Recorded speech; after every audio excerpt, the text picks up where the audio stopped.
Hi, I'm Laura Watson, Director of the Washington Department of Ecology.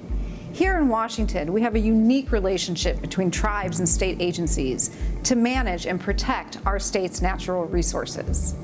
The Mashel River project is an excellent example of how these partnerships can spur equitable solutions benefiting both the environment and our communities.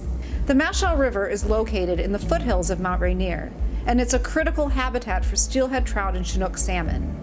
This primary tributary to the Nisqually River is home to the Nisqually Indian Tribe and the main source of water for the community of Eatonville. In the early 1900s, commercial forestry in the area caused erosion, with sediment flowing into spawning areas and reduced water retention. High temperatures and low flows in the summer threaten the habitat and health of the river. Through the Clean Water State Revolving Fund, Ecology has partnered with the Nisqually Tribe to acquire over 1,200 acres of land in the watershed.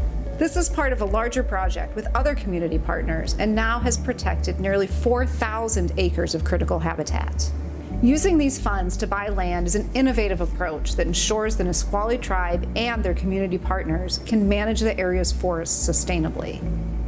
The loan will be paid off through sustainable timber management and will establish longer harvest cycles, helping restore groundwater and improve habitat.